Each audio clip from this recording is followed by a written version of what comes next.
त्यासाठी तुझ्या आईला बोलवायला लागेल. मग ती बरोबर बोलू.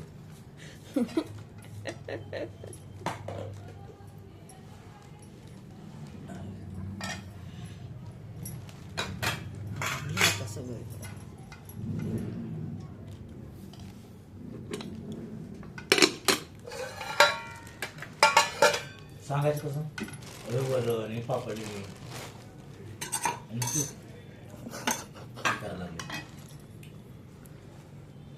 आज बघा वाढदिवस आहे माझा, त्यामुळं मुलीनी आणि तिच्या वडिलांनी स्वयंपाक बनवलाय.